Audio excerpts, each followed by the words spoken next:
借主办七国集团峰会之机，日本首相岸田文雄近日密集走访除德国之外的七国集团其他成员国。值得注意的是，日本主办七国集团峰会定的主题却是要协调应对所谓中国威胁，高度配合美国的印太战略。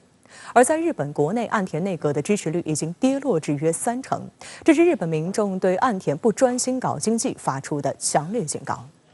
新年伊始，日本首相岸田文雄先后对西方七国集团的5个欧美成员国法国、意大利、英国、加拿大和美国进行了旋风式访问，行程重点包括宣扬日本大增军费、强化军事威慑力。其中，岸田与法国总统马克龙同意强化日法军事合作，与英国签署相互准入协定，容许英军部署日本，为英国航母常驻亚太铺路。外界认为，日本可能也与法国等国签署类似条约，允许欧洲军队进驻亚太。此外，日本还与英意合作研发下一代战斗机，并打算在2035年部署。岸田文雄此次对欧美5国的访问，一个最突出的特点就是拉拢北约国家，或者是拉拢欧洲来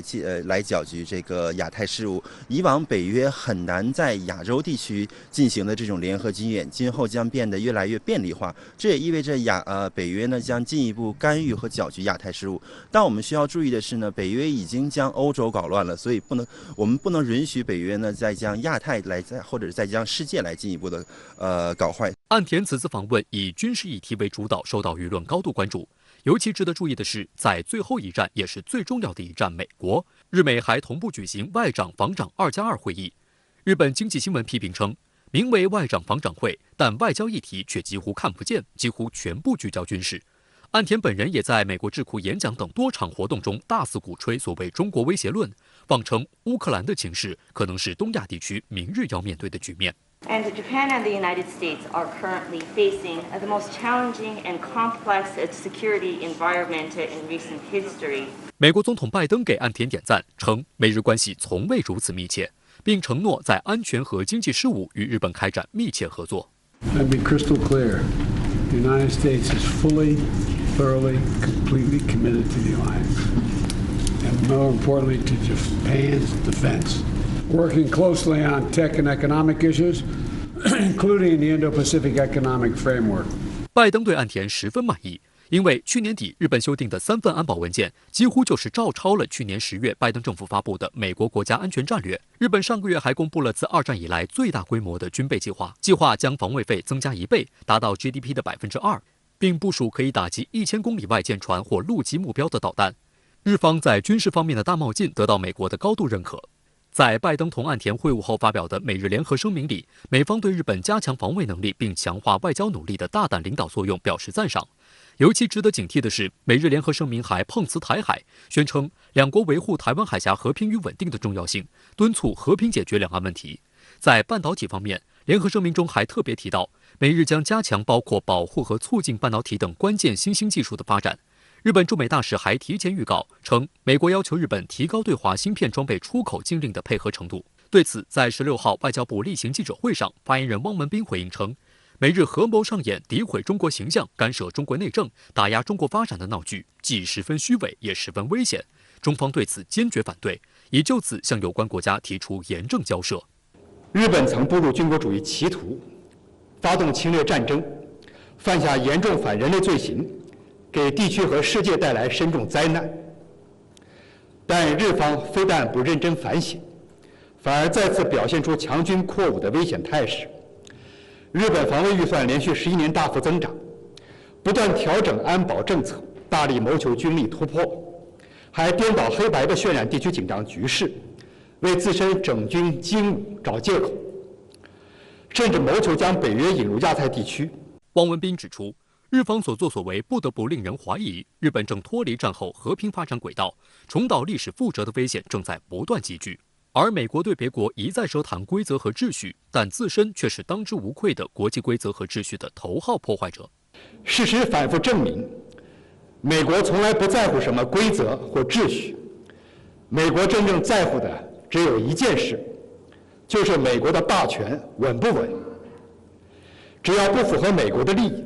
美方就会无视、修改，甚至推翻已有的规则。香港《星岛日报》15号发表社论指出，岸田要利用反华牌扩展日本国力，达成3个目的：其一，要西方支持日本扩军。日本在第2次世界大战造成生灵涂炭，战后西方只容许日本设立自卫队，军费不能超过 GDP 的1%。然而，日本军国主义思想未有止息，多年来都尝试突破有关限制。去年底，岸田政府公然提出3份安保政策，列明日本要拥有反击能力，即自卫队不再是自卫，还可以攻击别国。军费将在5年内增加1倍，达 GDP 2%。由于岸田打着反华旗号，符合美欧领导人搞遏制中国的战略，美欧等漠视日本军国主义复辟对亚太的危险。在岸田到访时，对日本扩军行动不但没提忧虑，反而表示赞赏。其二，日本不但要自己扩军，还要借力美欧，强化日本军事威慑力。其三，日本力助美国打击中国经济，换取日美进一步加强科技合作。这一系列的做法呢，其实若放在5年前或者是10年前的话，是肯定不会实现的，特别是也不会受到日本民众的支持。但这一次呢，日本政府这个在最近几年反复炒作这个中国威胁，特别是所谓的这种台湾有事，所以呢，在这个中美博弈的整个的大的框架下吧，日本其实在这个推进军事安保方面呢，其实取得了很大的一个进展。另一方面，我认为其实日本在一定程度上也实现了成为这种政治大国的夙愿。不过，外界也注意到，岸田在一场记者会上降低调门，表示愿与中国继续展开对话。共通の課題については協力をする、建設的かつ安定的な関係を構築していく。そのために双方の努力で。有分析指出，岸田访美前后不一的表态，也显示出日本政府微妙的对华政策。岸田有用强硬言辞作秀给美国及其盟友看的意图。但西方国家愿意多大程度上配合日本战略，仍令人存疑。实际上，很多美国的盟友也不希望走到中国的对立面，因此一味对中国示强，只能令日本陷入某种孤立。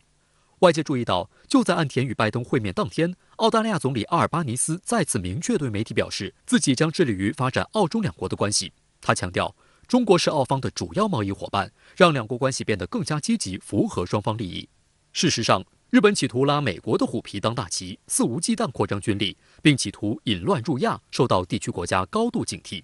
韩国国民日报15号称，美日正在以中国和朝鲜威胁为借口强化日本的军事能力，但作为曾经被日本军国主义殖民而夺去主权的韩国而言，没有理由支持日本强化军力。与此同时，岸田政府扩军梦令日本民众担忧战争梦魇重现。其实可以观察最近几年日本在积极发展军备方面呢，其实做了很多的东西，除了渲染周边威胁之外呢，还不忘在这个历史领土等问题上这种进行叫嚣。包括这个周边邻国乃至这个欧美国家，其实也表达了这个广泛的担忧。德国前总理默克尔其实也曾批评过这个日本政治高官的一些做法。而在日本国内，岸田也面临巨大的内政挑战。日本共同社预测，该国 GDP 在2022年的增长率约为 1.7%，2023年将进一步放缓至 1.5%，显示日本经济复苏乏力。最新民调也显示，岸田内阁的支持率仅为 33%， 接近 30% 的危险水平。30% 的支持率一向被视为日本首相执政的危险水平，一旦跌破这一水平，首相执政将面临巨大挑战。更为糟糕的是，日本读卖新闻16号报道，作为增加防卫开支的财政来源，岸田政府拟对包括所得税在内的税种提高税率。还有日本舆论称，岸田策划提高的税是防卫税。对此，63%的受访者表示反对，远超持赞成态度的28%。增税一向被认为是日本首相的梦魇，多位首相在卸任后承认，宣布增税无异于自杀。自民党内部不少人这次也反对岸田增税。日本朝日新闻评论称，日本政府负债已经超过1000万亿日元，通过超出国家能力范围的开支来增强国防能力是不可持续的。从长远来看，可能并不能真正提高国家安全。现在来讲，日本国内吧有很多继续解决的社会顽疾，但令人遗憾的是呢，日本将有限的这种财政预算吧，用于了这种军备当中，而没有运用于改善民生，这肯定会从长期来看呢，会阻滞日本社会的一个未来的一个长远稳定发展的。同时，日本如果甘愿充当美国的这种马前卒，也会增加日本自身面临这种风险的可能。好，稍后你马上来连线特约评论员管瑶，管先生你好。日本首相周五结束欧美5国行返回日本，外界注意到岸田文雄几乎每站行程都会大谈中国话题，炒作中国威胁。那您对此怎么看？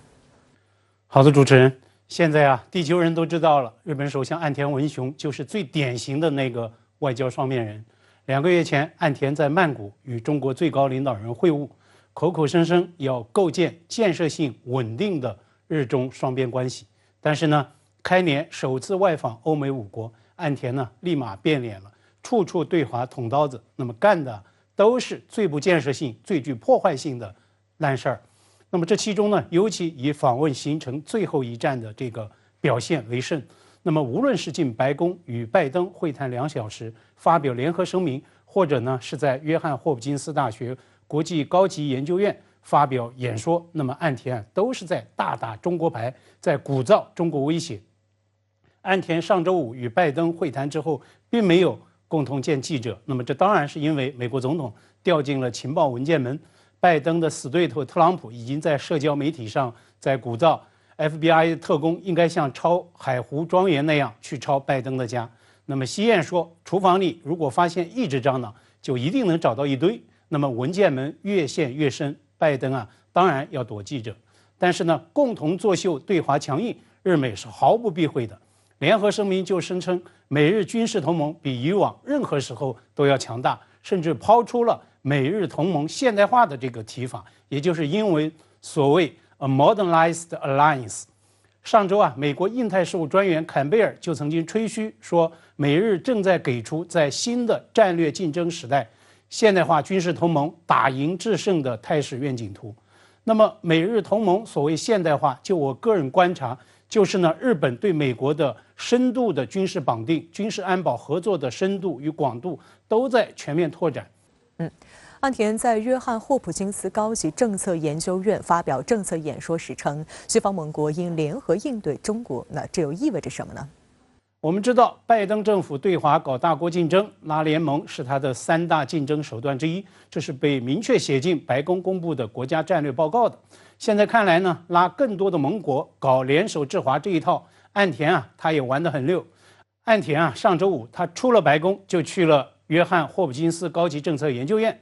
那么岸田在演说中就强调，中国是日本、美国面对的核心挑战，是所谓 the central challenge。日本、美国与欧洲管理相应的对华关系，联合应对绝对有必要。岸田这番话被美国彭博社解读为对华军事威慑，日本除了倚重日美同盟，也在拉更多的盟友。那么岸田拉更多的盟友来联手制华，已不仅仅是所谓的口头表态。事实上呢，在他新年首访的欧洲多个国家，岸田动作不断，并且呢已经有了实质性的推进。岸田在访问欧洲的首站巴黎，对法国总统马克龙大谈东海和南海单方面武力改变现状的企图愈演愈烈，安全环境日益紧张等等。那么在意大利，日意关系升级为战略伙伴，日英意3国携手共研第6代的隐形战机 FX。那么这也是日本首次与美国以外的国家联合搞军备合作。那么更大的动作出现在欧洲的最后一站，日本与英国签署了军队相互准入协定，也就是 RAA。这被称为是日英2国过去1个世纪以来达成的最重要的防卫协定，也是和欧洲大国达成的首个 RAA。那么此前，日本与澳大利亚去年元月也已经签署了首份 RAA。军事专家普遍认为，这 RAA 尽管是双向协定，但是呢，日本并不存在介入欧洲或者是大西洋安全事务的可能性。因此日英 RAA 就是专门为英军进入到印太打开所谓的方便之门。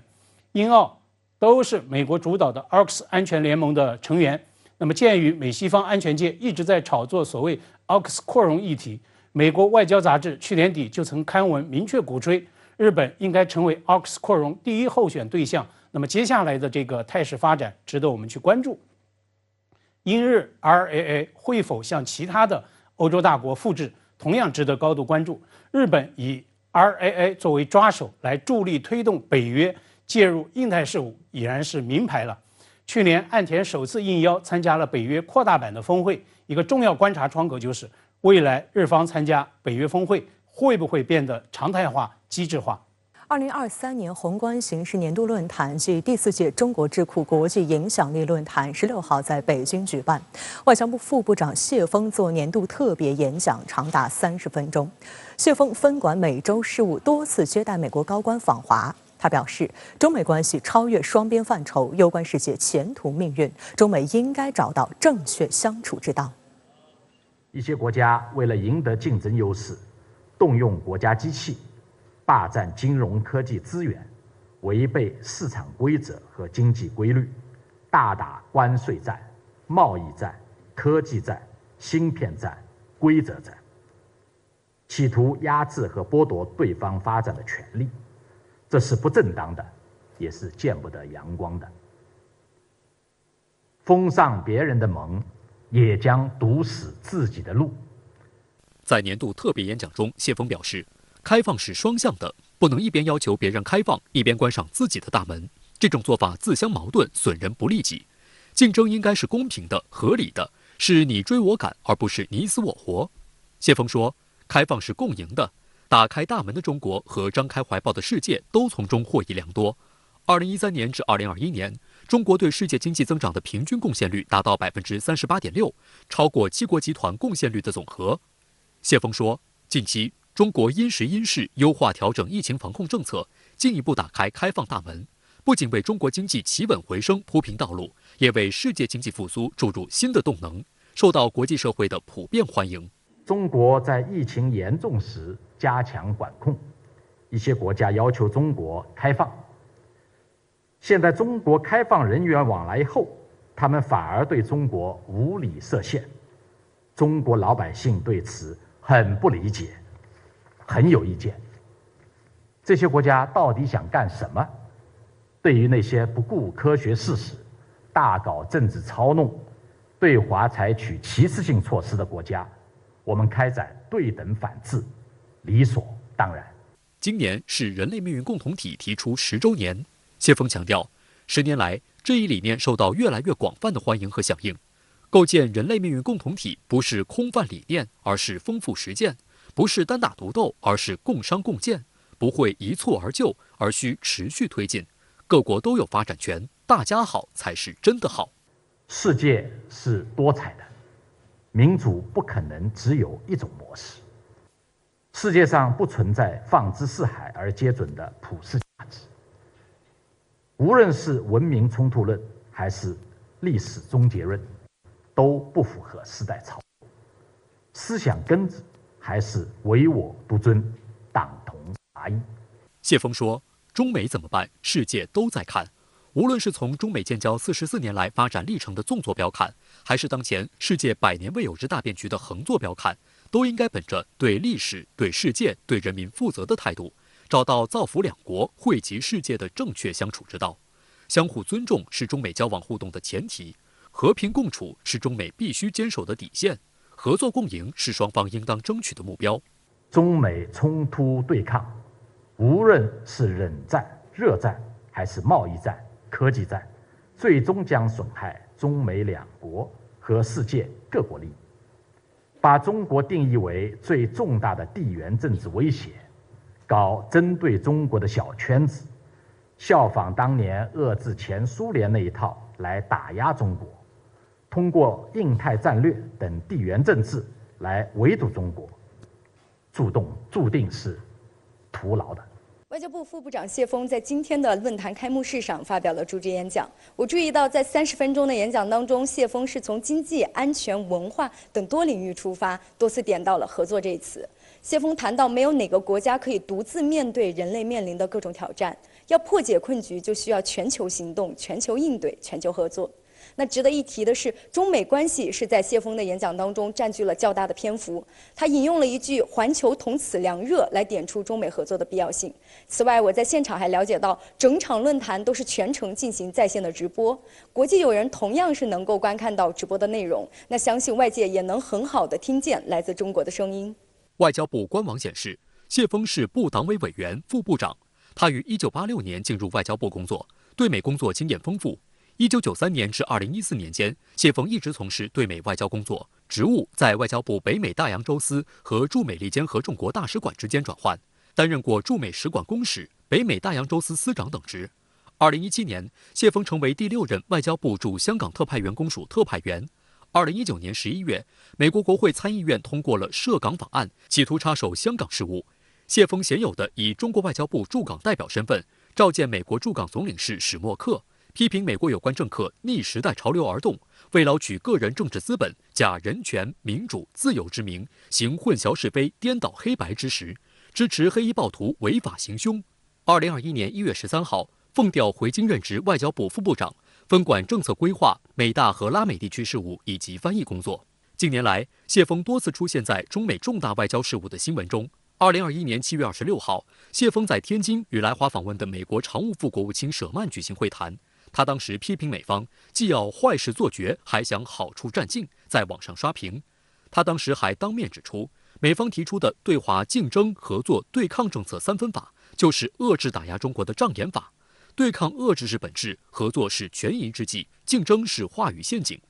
去年8月2号，他奉命紧急召见美国驻华大使伯恩斯，代表中国政府就美国国会众议长佩洛西窜访中国台湾地区，向美方提出严正交涉和强烈抗议。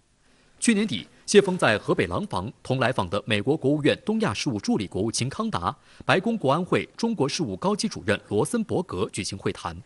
新年伊始，解放军各军种各部队掀起实战化练兵备战热潮。山东现在南海进行实战化演练，西部战区列装歼16的空军航空兵某旅展开跨昼夜飞行训练。东部战区陆军第73集团军某合成旅也以渡海登岛作战任务为背景，展开单兵综合演练。你们已经被包围了，不要做无谓的挣扎，立刻放下武器投降。东南方向，在陆军第73集团军某合成旅的演训场，一声令下，官兵以5人为一个战斗小组，携带步枪、轻机枪、反坦克火箭筒等单兵装备，首先展开战斗体能组合训练。400米奔袭、200米扛弹药箱、翻轮胎、越障碍，充分模拟航渡过程中的体能消耗和疲劳感。翻过最后一堵高墙，官兵们立即踏入一具晃动方舱。整整10分钟里，官兵们不仅要扛住不间断高压水枪、高分贝音响的干扰，还要头戴 VR 眼镜，沉浸式体验海上航渡时潮湿、眩晕、嘈杂的舰艇环境，克服生理、心理强烈的不适感。刚出船舱，官兵们便立即开始在敌火力打击下完成涉水冲滩和扫残破障任务。战队部下组，火力掩护，坐骑下手，各上。抢滩登陆后，又立即模拟对碉堡、工事及敌伞兵进行协同打击。机枪手占据有利位置实施火力压制，步枪手则需要在1分钟内对400米至500米距离上的3个固定目标、2个引显目标实施精准射击。官兵均装备激光交战系统，一旦中弹2次，头盔便冒出有色烟雾，代表阵亡。而疼痛体验仪的使用，也给官兵带来了更真实的战场感受，充分磨练战斗意志。刚才我这一整个胳膊都在抽搐，半个身子都充斥着疼痛感，这对我的射击技能和战斗意志来说是一个很大的考验。硝烟弥漫，枪声四起。一番激战后，官兵们到达目标建筑物，对隐匿的残敌进行清剿。行动时，无人机进行全时侦察，为官兵提供了空中视角，便于更高效地发现、处置隐匿的敌人和火力点，提高官兵对战场态势的感知能力。随后，官兵们利用聚能炸药、手榴弹、伸缩梯等手段实施多路突入，逐层逐间进行清剿。实际上新的技术呢加入到练兵里边呢，它不光是能够让训练的真实度变得更强，有一个好处就是它规范性特别高。再者呢，我们从视频画面中呢也可以看到呢，它是长时间进行这种模拟的实战训练，这种比较大的规模性的对抗。那么很显然，长期的进行这样的训练呢，士兵呢也会形成一种肌肉记忆。那在遇到了任何突发事件的时候他能够呢迅速去把这种训练转化为呢实际的作战技能。而在西部战区空军航空兵某旅，即使是在小年夜，官兵们也未停下实训的脚步。傍晚，2架歼16战备飞机全副武装飞往指定空域进行警巡。警巡是属于实战状态我带的是实战武器而且武器属于待击发状态，分秒必争。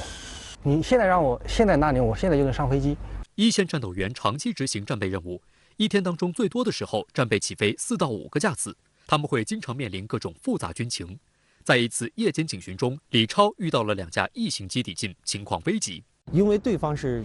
具有攻击性的2架战斗机，如果我是贸然去抵近的话，会随时他们可能对我开火，有可能会影响事态的升级。这时候我做出了一个第2步的决定，就是我下令关闭了机上的所有的一些对外发射的一些电子设备，用超低空消失在茫茫的一个黑暗里，通过他们2架飞机之间，然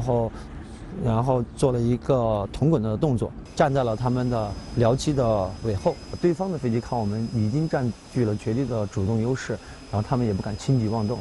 应对突发的空中警情，有战备起飞，也有空中训练时突然接到的新任务，由训转战。我们进行那个远海训练的时候，我们在空域里临时接到了上级让我们训转战的一个通知，然后我们2架飞机立即停止训练，然后对向了那个我们需要去处置的空域。然后我们进空域以后，以为也是一种平常的正常的应对，因为我们前面已经应对过很多次了，结果我们就感觉对方一直在压迫我们的机动空间，甚至飞到了我们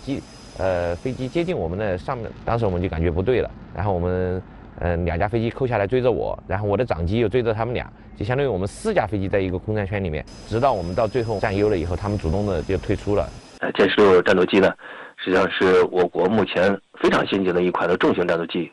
属于呢4代半的水平，它的作战性能还有呢态势感知能力非常强大。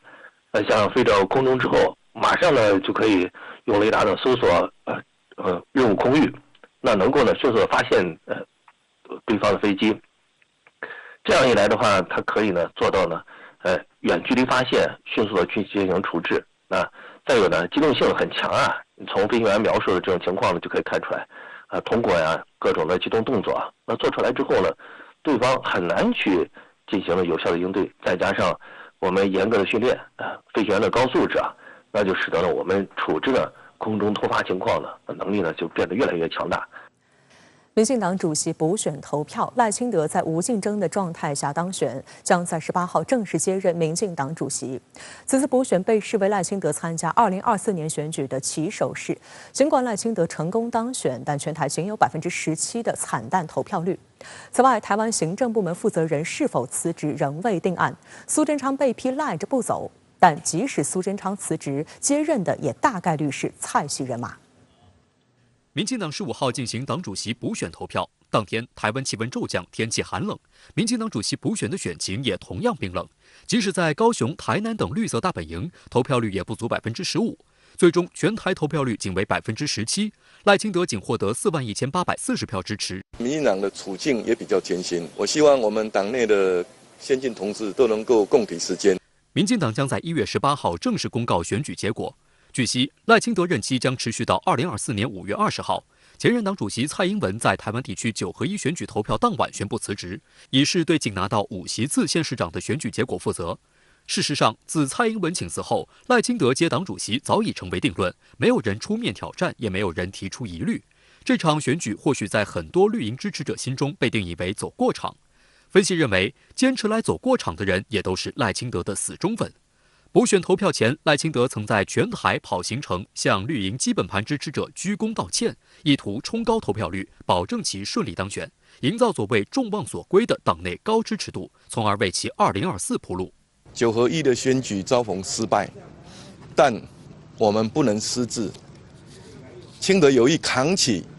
重整民进党旗鼓的重责大任。台湾地区9合1选举之后，民进党遭遇重创。赖清德在扫清各派系势力挑战后，把自己包装成所谓败选承担者、绿营救世主，但蔡英文、苏贞昌等民进党势力仍各怀鬼胎，对其形成牵制。岛内舆论对赖清德能否重振民进党也并不看好。台湾联合报社论指，赖主席的难关才刚开始，还请小心上路。文章称，为了2024，民进党当然要全力挺赖清德，塑造革新形象，才能避免执政权旁落。问题是，这次败选症结都不愿面对，民进党光以信赖台湾口号要赢回人民信任，也太痴人说梦了。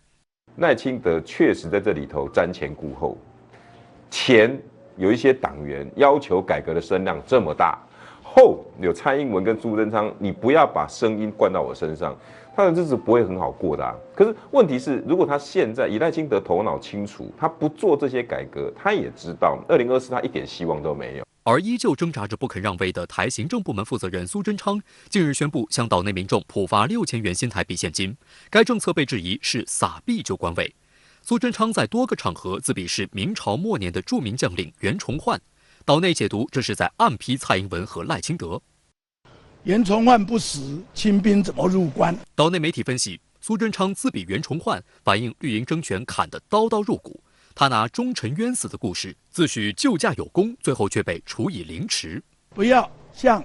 父子骑驴一样，这样也骂，那样也骂，扭曲、抹黑、重伤、分化。近期岛内传出苏贞昌离职只是时间问题。台湾媒体日前也爆料称，苏贞昌已经在收拾办公室物品，而接任苏贞昌的台湾行政部门负责人，就是曾担任过蔡英文副手的陈建仁。如果手握行政资源的陈建仁在蔡英文的支持下执意与赖清德竞争2024，民进党就会出现两个太阳，蔡赖之争或将重演。蔡赖之间的斗争仍会延续，未来陈建仁阻隔其实就等于蔡英文阻隔。赖清德作为党主席，没有办法掌握行政权来贯彻他的意志，到处下乡，到处做好人，一定会成为赖清德的潜藏对手。小英根本没有把赖省事看在眼里，他还掌控这个行政院长。那你如果没有粮草，赖清德选得下去吗？逼这个赖省要来做妥协。但是小英如果是不惜出走的时候，你要把小英跟陈建仁开除吗？赖清德与蔡英文过去长期不和，主要是因为蔡英文压制了赖清德的声势。有岛内媒体称他是深宫怨夫，蔡英文背后的男人。赖清德也不甘示弱，多次挑衅蔡英文。但近期有观察认为，蔡英文与赖清德目前彼此需要，可能会相逢一笑泯恩仇，成为利益共生体。接下来的时候，两个是绑在一块的。蔡英文想要当选的人可以保护他的论文，现在很小心，去讨好蔡英文，给他所有的资源，对小老百姓内施小惠，去收拢民心。赖清德出任民进党主席后，代表绿营出战2024台湾地区领导人选举的可能性大增。一项岛内民调显示，赖清德以57.7%的支持率在民进党阵营人选中领先。而国民党内部目前传出有意参选的人中，7.9%的受访者支持国民党主席朱立伦，36.7%支持新北市长侯友宜，4%支持中广董事长赵少康，28.6%支持鸿海创办人郭台铭。3年半的乡亲，拢无去嫌我这几年，给我的机会，把我伫这所在当做好做代志。侯友宜近期还规划访问新加坡，也被解读为是为了补外事学分。尤其疫情舒缓以后，我们会更密集的跟全世界的大城市一起共同来面对。随着国民党2024参选人日益明朗，蓝绿之间的竞争也将日益白热化。侯友宜的企图心是所有各组里面最旺盛的。侯友宜的难处，他给大家的感觉是警察、地方首长，他在两岸的论述上面不成熟所以他要补学分。如果他可以在6、7月之前整合出一个精彩的两岸，或者是各个台湾面对困境的论述，那他的民调可能就会持续上升。未来就真的是赖清德跟侯友宜之争。赖清德曾多次自称是所谓务实的台独工作者，是深绿台独分子眼中的台独金孙。赖清德于近期抛出以和平保台取代抗中保台，被认为其有意调整两岸论述。不过日前赖清德又声称，不能让怀疑美国的言论成为社会共识，还说怀疑美国，台湾会很危险。国台办日前回应，台独与和平水火不容，岛内一些政客如果真的要台海和平，就应该放弃台独分裂立场，回到9·2共识基础上来，不要再当外部反华势力的棋子。有专家就警告，和蔡英文遮遮掩掩的台独相比，赖清德的态度更加露骨，可能会让未来的台海局势更加凶险。好，相关话题马上来连线特约评论员刘和平。刘先生你好。赖清德虽然当选民进党主席，但投票率极低，对此您怎么看？您认为当选后的赖清德面临的挑战主要有哪些呢？我个人认为，在这次民进党党主席选举中，投票率之所以出奇的低，是因为这是一场毫无竞争也毫无悬念，赖清德注定会当选的选举。在这种情况下，自然就会有很多民进党党员懒得站出来投票，而能够站出来投票的这17.59%的党员，都是民进党内真正的支持赖清德的台独主张的铁杆赖粉，属于真正的激进台独势力。当然我们也知道，赖清德的个人抱负绝对不只是民进党主席一职，而是要在2024年帮助民进党守住执政权，也就是要问鼎台湾地区领导人这个职务。这也就意味着，光是靠党内的激进台独势力的支持，赖清德将无法完成这一任务。赖清德未来将要面临的真正挑战，并不是在民进党内，而是在更为宽广的层面，也就是第一，台湾岛内主流民意支不支持；第二是美国认不认可；三是中国大陆能不能够接受。而赖清德想要迈过这3关，我认为他的最大障碍就来自于他给自己界定的务实台独工作者这一政治身份定位。因为这一政治身份定位不仅会跟中国大陆坚持的一个中国原则的9二共识产生根本性的冲突，而且不符合多数岛内民众期盼两岸维持现状的愿望，同时也有违于美国版的一中政策和不支持台湾独立的政治宣示。因此，未来赖清德要想过这3关，就必须要走一条修正主义的路线，也就是要对务实台独工作者这一政治身份定位进行相当大程度上的修正。赖清德在当选后表示，民进党下个阶段的使命就是要在复杂多变的局势中坚定守护台湾，促进台湾的民主、和平、繁荣。那对此您又作何解读？其实，按照赖清德自己的说法，他的所谓坚定守护台湾与促进台湾的民主、和平、繁荣，又可以简化为4个字，那就是和平保台。跟蔡英文此前提出的抗陆保台这个说法相比，和平保台显然是把调子放缓下来了，少了对抗意味和挑衅意味，甚至是没有了火药味。我认为这似乎是赖清德在两岸路线上准备要走修正主义道路的某种迹象。不过我还是想提醒大家，千万不要被赖清德的和平保台这4个字给忽悠了，以为赖清德从此就要抛弃台独路线，放下屠刀，立地成佛了。因为在赖清德的和平保台政治主张背后，还是存在着2个关键性的问题没有说清楚。第一，赖清德没有完全交代清楚和平保台究竟保的是台湾还是台独，这一字之差反映出的可是本质性的问题。假如指的是和平保台湾，那的确是含有不战与维持现状的意味在里面。但是假如指的是和平保台独，那不仅和平没有着落，台独也一定保不住，赖清德的愿望最终一定会鸡飞蛋打。第二，赖清德没有说清楚他维持两岸和平的路径与方法究竟是什么，是要通过扩军备战与1号美日等境外势力的保护来维持所谓的和平，还是要通过两岸建立政治互信、台湾认同9二共识来维持和平？假如是后者，那和平可期；假如是前者，那只会挑起两岸的战争。要知道，在过去几十年中，为了对抗中国大陆提出的和平统一、1国2制的政治主张，李登辉、陈水扁甚至是蔡英文推行的一直是一条和平独立的路线。